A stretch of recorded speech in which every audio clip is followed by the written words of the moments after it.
Lecture है, ये lecture number 15 है। आज के लेक्चर में हम बात करेंगे लीनियर कॉम्बिनेशन के बारे में। इसकी डेफिनेशन पे जाने से पहले मैं आपको इसके नीचे जो एग्जांपल ब्लू पेन से सॉल्व है वो समझा देता हूँ कि वो क्या हुआ, क्योंकि वो इसी को रिलेट कर रही है। तो मान लीजिए आपके पास दो वेक्टर्स हैं v1 एंड v2, और v भी बेसिकली एक वेक्टर ही है, लेकिन वो वेक्टर कैसे आता है वो देख लेते हैं। तो कहते हैं कि भाई v1 है और v2 है, ये दो वेक्टर्स हैं और बी एक वेक्टर। कह रहे हैं find x1 and x2 such that x1 v1 plus x2 v2 is equal to b। वो ये कह रहे हैं कि भाई x1 और x2 की ऐसी वैल्यूज़ बताओ कि जब x1 को v1 से मल्टीप्लाई किया जाए, x2 को v2 से मल्टीप्लाई किया जाए और फिर इन दोनों को जब ऐड किया जाए तो b बन जाए। तो हमें x1 और x2 की ऐसी वैल्यूज़ फाइंड करनी है। तो हमने वही किया कि हमने v1 को x1 से किया, v2 को x2 से किया, दोनों को ऐड किया, हमें पता है वो b के बराबर आएगा। उससे हमने इक्वेशन सिस्टम निकाला तो हमारे पास तीन इक्वेशन डेवलप हुई। वो कुछ इस तरीके की दिखेंगी कि 4x1 प्लस माइनस 2x2, तो वो माइनस का 2x2 बन जाएगा and that would be equals to -14। Similarly second equation कैसे बनेगी, -8x1 plus 9x2 equals to 43। और तीसरी भी इसी तरीके से बनेगी कि 3x1 plus 4x2 is equals to 6। अब हम इसको ऑगमेंटेड मैट्रिक्स बना के सॉल्व करेंगे। तो अब अच्छा देखें, आपके पास दो अननोन है, x1 और x2, आपके पास इक्वेशन है तीन। तो आपके ऊपर है कि आप कोई भी दो इक्वेशंस को पकड़ लें और उसको सॉल्व कर लें, आपके पास x1 और x2 की वैल्यू आ जाएगी। मैंने फर्स्ट और थर्ड को पिक किया और उसका ऑगमेंटेड मैट्रिक्स को इस तरीके से दिखा दिया, ठीक है जी। And also observe this thing कि जो आपके पास इक्वेशन सिस्टम बना है, ये पूरा, ये देखें, ये जो है, ये आपके पास, अगर मैं इसको ऑगमेंटेड मैट्रिक्स में लिखूँ, आपको पता है, तो फर्स्ट कॉलम में ये पूरी चीज़ आएगी ना। तो देखें ये क्या है, पहला वेक्टर। और सिमिलरली ये देखें, दूसरे कॉलम में ये चीज़ आएगी तो ये क्या है, दूसरा वेक्टर। और ये तीसरे कॉलम में आएगा तो ये तीसरा वेक्टर है। तो हमारे पास हमें पता चल गया कि जो ऑगमेंटेड मैट्रिक्स है वो कुछ इस तरीके से लिखा जाता है कि v1 v2 जितने भी वेक्टर्स हैं और फिर b आता है हमारा एट दैट, ठीक है। तो ये आपको समझ आ गया। तो अब देखें, इस पहली और दूसरी तीसरी इक्वेशन को मैंने पिक किया। जो आप इसको सॉल्व करेंगे, ये मैं आपके ऊपर रख रहा हूँ, आप इसको सॉल्व करेंगे, आपके पास x1 आएगा -2, x2 आएगा 3। तो अब आप इसको दोबारा इस इक्वेशन में कैसे पुट कर देंगे कि ये आपके पास फर्स्ट इक्वेशन इस तरीके से लिखी जाएगी आपके x1 और x2 की जगह पर उनकी वैल्यूज आ गई। फिर दूसरे पार्ट में आप देखें, आपने इसको क्या किया कि आप इसको इस तरीके से भी लिख सकते हैं कि -2 यहाँ पर रख दें, 3 यहाँ पर रख दें। अब ये सेटिस्फाई कर रहा है या नहीं कर रहा, तो वो आप यहाँ पे देख लें कि 4 इंटू -2 प्लस, सॉरी प्लस नहीं है, माइनस है, तो माइनस का 2 इंटू 3, और ये -14 है या नहीं, बिल्कुल ये -14 बिकॉज टू -14 है, क्योंकि ये हो जाएगा -8 -6, तो ठीक है जी। तो इससे ये बता रहा है कि हमने x1 और x2 की वैल्यू ठीक फाइंड आउट की है, ये सिस्टम को सेटिस्फाई कर रहा है। इसका मतलब क्या है, तो देखें, इसका मतलब ये है कि जो आपके पास ये जो b वाला वेक्टर है, ये b वाला जो वेक्टर है, ये v1, ये v1 और v2 के कॉम्बिनेशन से जनरेट हुआ। ये जो b है, ये b है जो आपके पास, ये v2 है, ये v1 है, ये b इस v1 और v2 के कॉम्बिनेशन से जनरेट हुआ है। इसीलिए हम कहते हैं कि जो b है वो v1 और v2 का लीनियर कॉम्बिनेशन है। डेफिनेशन पे है, डेफिनेशन क्या कह रही है कि let v1 v2 up to vp। vp मतलब ये है कि आपके पास कितने नंबर ऑफ वेक्टर्स हैं। अगर 20 वेक्टर होते तो v20 लिख देते। बहरहाल, b vectors in rn, rn का मतलब ये है कि they all belong to a set of real numbers, और n का मतलब है कि उस एक वेक्टर में कितने एलिमेंट है। अभी जैसे यहाँ पे 3 एलिमेंट्स वाला वेक्टर है तो r3 हो जाएगा। लेट से अगर 6 एलिमेंट्स होते तो r6 हो जाता, 20 एलिमेंट होते तो r20 हो जाता, ठीक है जी। तो वो rn उसका मतलब ये है। A vector B is said to be a linear combination of the vectors v1, v2 up to vp if there exists scalars x1, x2 up to xp such that this condition satisfies। हमने भी यही किया कि हमें उन्होंने दो vectors दिए थे और उन्होंने कहा कि एक बी वेक्टर है। हमने क्या किया, हमने x1 और x2 की ऐसी वैल्यूज फाइंड आउट की, हमने फाइंड क्या किया, हमने x1 और x2 यानी स्केलर्स हमने ऐसे फाइंड आउट किए जिन्होंने इस कंडीशन को सेटिस्फाई कर दिया। तो हम ये कहेंगे कि b जो था वो v1 और v2 का लीनियर कॉम्बिनेशन था, ठीक है जी। इसको सवाल के टर्म्स में किस तरीके से पूछा जाता है, देखो वो कह रहे हैं कि भाई वो शुरू में ही कह रहे हैं कि इज़ द वेक्टर बी, यानी कि ये जो वेक्टर है 7 4 - 3, क्या ये जो नीचे दो वेक्टर्स दिए गए हैं क्या ये उनका लीनियर कॉम्बिनेशन है या नहीं है। तो हमें ये फाइंड आउट करना है। तो हमने अभी अभी ऊपर देखा कि जो सबसे मेन कंडीशन जो सेटिस्फाई करने की है वो है कि x1 v1 plus x2 v2 ये बी के बराबर होना चाहिए। बाहर जितने भी वेक्टर्स होंगे वो सारे इस तरीके से बढ़ते चले जाएंगे। 3 होते तो x3 v3 भी आया था। तो हमें ये कंडीशन सेटिस्फाई करानी है, यानी कि हमें x1 और x2 की कुछ वैल्यूज रिक्वायर्ड है जो इस कंडीशन को सेटिस्फाई करे। तो ऑगमेंटेड मैट्रिक्स मैंने आपको भी बताया कि ऑगमेंटेड मैट्रिक्स जो है सिस्टम का वो हम कैसे बना रहे हैं कि v1 आ जाता है, v2 आ जाता है और b आ जाता है। तो वो कुछ इस तरीके से आ जाएगा कि 1 -2 -5 आएगा, फिर आपके पास आएगा 2 5 और 6, और यहाँ पे आपका b आ जाता है विच इज़ 7 4 एंड -3। तो देखें फर्स्ट रॉ का first element which is leading one, इसके नीचे के मुझे सारे एलिमेंट ज़ीरो चाहिए। गाउसियन एलिमिनेशन की मैं बात कर रहा हूँ। तो उसके हिसाब से फिर मुझे क्या करना पड़ेगा कि मुझे देखें R2 में ऐड करना पड़ेगा 2R1 और R3 में मुझे ऐड करना पड़ेगा 5R1। उससे होगा क्या कि जब मैं 2 को 1 से मल्टीप्लाई करूँगा बन जाएगा 2 और -2 + 2 यहाँ पे 0 बन जाएगा। इस तरीके से देखें फर्स्ट रॉ पे तो हमने कोई ऑपरेशन अप्लाई नहीं किया, तो वो तो एज इट इज़ कॉपी हो जाएगी।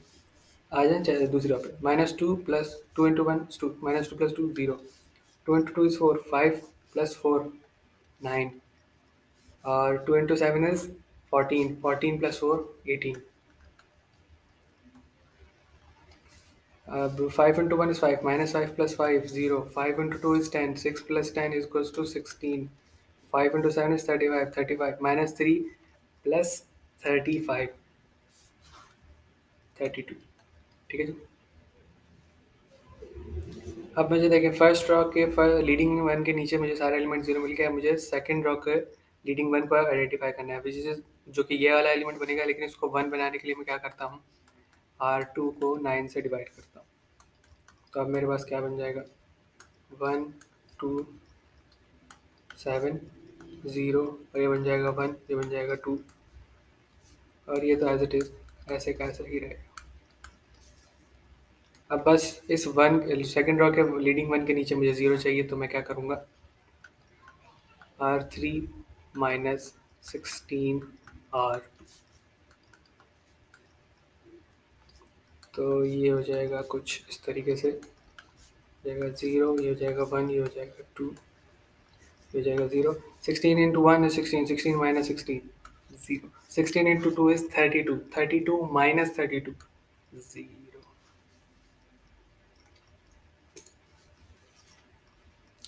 अब देखें इस मैट्रिक्स को देखें जो हमारे पास फाइनल इकोलॉन फॉर्म में जनरेट हुआ है।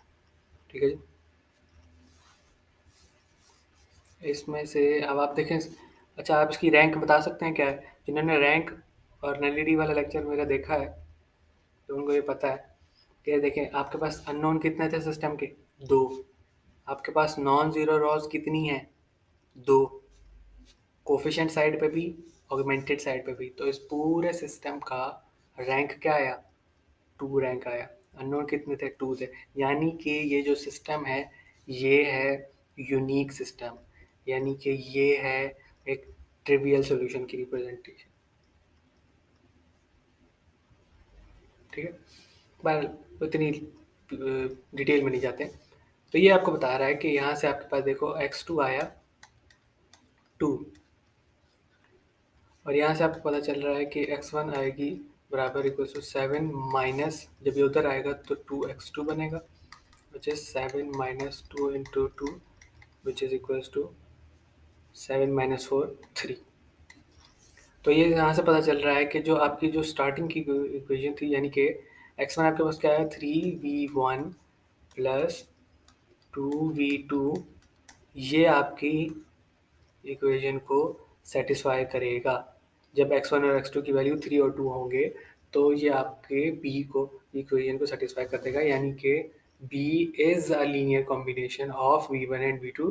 क्यों, क्योंकि ऐसे स्केलर एग्जिस्ट कर रहे हैं जो इस इक्वेशन को सेटिस्फाई कर सकते हैं। याद रहे, ये यूनिक रिप्रेजेंटेशन है, यानी कि ये जो लीनियर कम्बिनेशन है जो हमें सवाल में दिया गया है, ये सिर्फ और सिर्फ इस सिंगल कॉम्बिनेशन से आ सकता है जिसमें हमारे पास V1 3 से मल्टीप्लाई हो और V2 2 से। इसके अलावा कोई और ऐसा कॉम्बिनेशन नहीं है जिससे हमारे पास B ये प्रोड्यूस हो। ठीक है जी, यानी कि ये यूनिक रिप्रेजेंटेशन को शो करता है। दूसरे सवाल पे आइए, कह रहे हैं is the vector be a linear combination of vectors.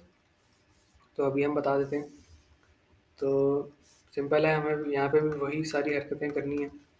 तो मैं डायरेक्टली इसका ऑगमेंटेड मैट्रिक्स बना रहा हूँ।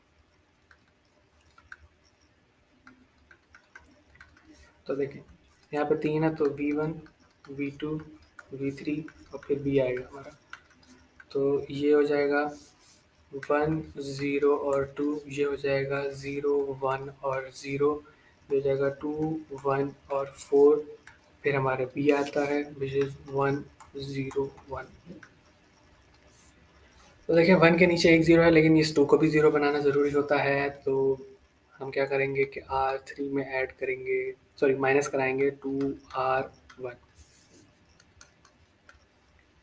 ये कुछ ऐसा बन जाएगा कि 1 0 2 1 0 1 1 0। देखिए 2 into 1 is 2, 2 minus 2 0, 2 into 0 0, 2 into 2 is 4, 4 minus 4 0, and 2 into 1 is 2, 1 minus 2।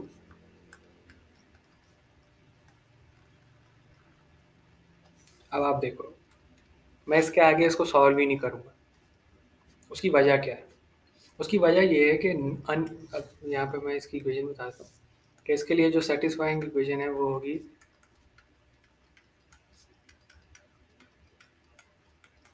यानी कि मुझे 3 अननोन रिक्वायर्ड हैं x1 x2 और x3। ठीक है जी, 3 अननोन रिक्वायर्ड हैं x1 x2 और x3। अब देखो सिस्टम को जो जैसे ही हमने सॉल्व करना शुरू किया तो थर्ड रॉ देखो हमारे पास क्या बन रही है, 0 0 0 -1। और जिन्होंने रैंक और नलिटी वाला लेक्चर देखा है वो ये देख के बता सकते हैं कि देखें अननोन है आपके पास ऑगमेंटेड मैट्रिक्स की रैंक क्या है? आपके पास ऑगमेंटेड मैट्रिक्स की रैंक है 3, बिकॉज उसमें 3 नॉन जीरो रॉज हैं, लेकिन कोफिशिएंट साइड पे आपके पास सिर्फ 2 है, यानी कि ऑगमेंटेड और कोफिशिएंट की रैंक बराबर नहीं है, सिस्टम इनकंसिस्टेंट है। वैसे भी नज़र आ रहा है कि सिस्टम इनकंसिस्टेंट है। तो जब भी सिस्टम इनकंसिस्टेंट निकलेगा उसका लीनियर कॉम्बिनेशन एग्जिस्ट ही नहीं करेगा। बात आ रही है समझ में? जब भी सिस्टम इनकंसिस्टेंट होगा लीनियर कॉम्बिनेशन एग्जिस्ट ही नहीं करेगा।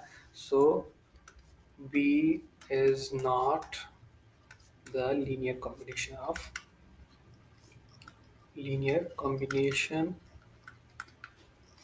of V1 V2 and V3।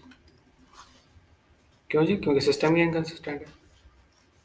ठीक है, अगर यहाँ पे मैं एक और चीज़, अगर यहाँ पे ज़ीरो आया था ना -1 की जगह, तो हम फिर कंसीडर कर लेते, क्योंकि वो कंसिस्टेंसी पे चली जाती बात। ये अभी है ही इनकंसिस्टेंट, अब है ही inconsistent, sorry for the noise in background, ये है ही इनकंसिस्टेंट, तो अब इसका तो सोल्यूशन ही एग्जिस्ट नहीं करता ना। सोल्यूशन एग्जिस्ट नहीं करता तो फिर अननोन कैसे फाइंड आउट कर सकते हैं? So no solution.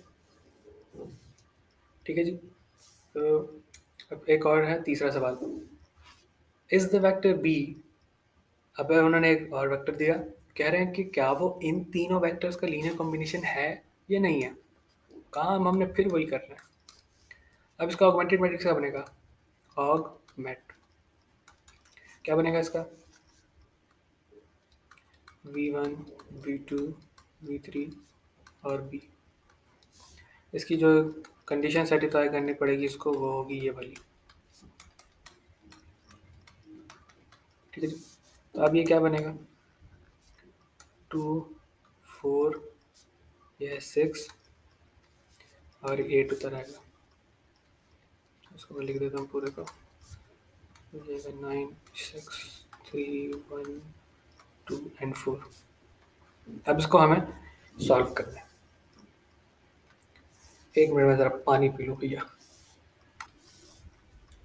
अच्छा जी, तो हाँ, तो हमारे पास ये सिस्टम हमने डेवलप किया है, और मतलब ऑगमेंटेड मैट्रिक्स हमने डेवलप कर लिया। अब इसको हमारे पास 2 को 1 बनाने के लिए मुझे क्या करना पड़ेगा कि बहुत सिंपल है, मैं इसको 2 से ही डिवाइड कर देता हूँ।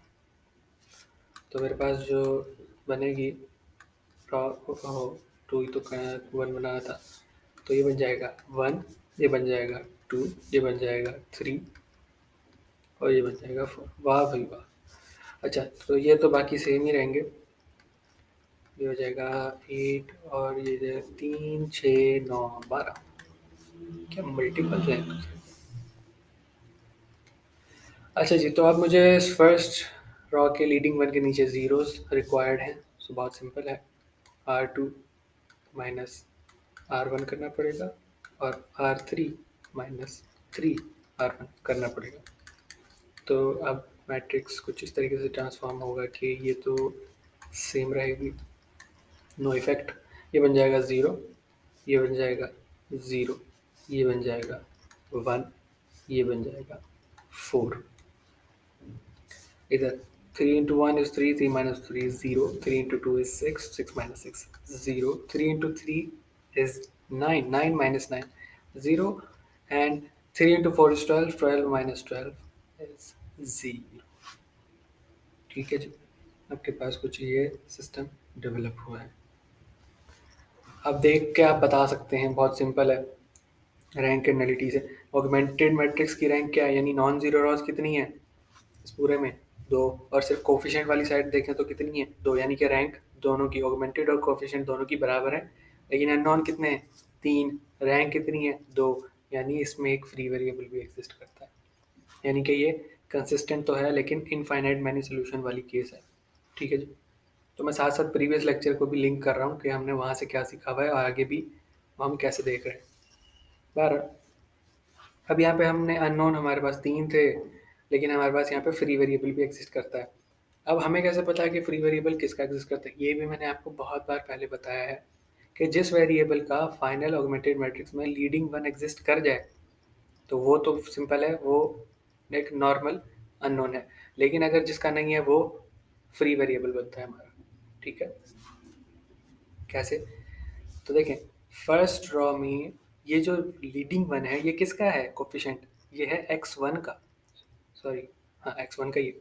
तो ये है x1 का, तो x1 हमारे पास फ्री वेरिएबल नहीं है। सेकंड रॉ में देखें, ये किसका लीडिंग वन है? ये है x3 का, तो x3 भी हमारे पास फ्री वेरिएबल नहीं है। x2 का लीडिंग वन है ही नहीं, तो x2 हमारा फ्री वेरिएबल बन गया। अब यहाँ से इक्वेशन क्या बन रही है कि ये x1 बराबर आ रहा है किसके? बेसिकली इसमें यूज होती है back substitution whenever we have। तो मैं कह रहा हूँ कि let x2 is equals to t, a new variable. ठीक है, तो अब हमारे पास x2 अगर तो t है, x3 हमारे पास क्या होगा? यहाँ से पता चल रहा है x3 तो सीधी सीधी 4 है। ठीक है, और पहली इक्वेशन क्या कह रही है कि x1 किसके बराबर होगा? 4 माइनस 3x3 माइनस 2x2। ये बन जाएगा 4 minus 3 into 4 minus 2t, which is equals to 4 minus 12 is minus का 8। ठीक है जी, एंड माइनस 2t।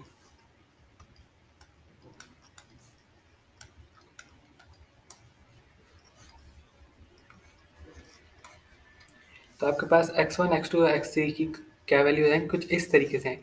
अब आप इसको लिखेंगे कैसे, ये मेन चीज़ है कि आप इसको लिखते किस तरीके से हैं। तो आपको इसको लिखना है कुछ इस तरीके से, मैं आपको बता देता हूँ। अच्छा, एक काम करते हैं, सिंस t है ना, t की जगह पे हम कोई एक वैल्यू रख देते हैं। लेट से 1 रख देते हैं। Let t is equal to 1, let t is equal to 1। तो अब देखो x1 क्या बनेगा? x1 हमारा बन जाएगा, जब इसको मैं 1 रखूँगा तो ये -10 बन जाएगा। x2 हमारा बन जाएगा 1, और x3 तो हमारा है ही 4। तो अब मैं यहाँ पे बता देता हूँ। तो देखें, ये आपके पास कैसे बन जाएगा कि -10 और V1 हमारे पास क्या था, 2 1 3, फिर प्लस 1 1 लिखने की ज़रूरत नहीं, तो ये हो जाएगा हमारे पास 4 2 6, ठीक है जी। और फिर हमारे पास क्या आ जाएगा, प्लस का 4 विच इज़ x3, और फिर हमारे पास थर्ड वेक्टर आएगा 6 4 और 9, ठीक है जी। तो ये आपने लिख दिया, और ये किसके बराबर आएगा, 8 8 और 8। तो देखें ये बिल्कुल सही तरीके से ये आपकी कंडीशन को सेटिस्फाई कर रहा है। मिसाल के तौर पे आप इसको करके देख लें, ये बन जाएगा -10 को जब 2 से करूँगा ये क्या बनेगा, -20, +4 +4 को 6 से करूँगा क्या बनेगा, 16, नहीं नहीं नहीं 16 नहीं बनेगा, ये बनेगा 24, ठीक है। तो देखें -20 + 28, 8 बना कि नहीं बना, फर्स्ट इक्वेशन सेटिस्फाई हुई कि नहीं गई। तो यानी कि ये लीनियर कॉम्बिनेशन है इन V1 V2 और V3 का, क्योंकि इनके लिए x1 x2 और x3 एग्जिस्ट करते हैं। अच्छा ये सिर्फ, अच्छा फर्स्ट जो हमारे पास प्रॉब्लम थी वो यूनिक थी कि उसमें 3 और 2 ही अवेलेबल थे उस लीनियर कॉम्बिनेशन को सेटिस्फाई करने के लिए, लेकिन इसमें हमारे पास अनलिमिटेड है, मतलब t की आप कोई भी वैल्यू रखते चले जाइए, x1 x2 की नई नई वैल्यूज आती जाएंगी और वो भी इन सारे को सेटिस्फाई करेंगी कि वो लीनियर कॉम्बिनेशन बनते चले जाएंगे। यानी ये लीनियर कॉम्बिनेशन मैं बहुत सारे x1 और x2 के अलग अलग वैल्यूज से जनरेट कर सकता हूँ, ठीक है जी। ये तरीका होता है पता करने का कि क्या लीनियर कॉम्बिनेशन किसी वेक्टर के एग्जिस्ट करते हैं या नहीं करते हैं।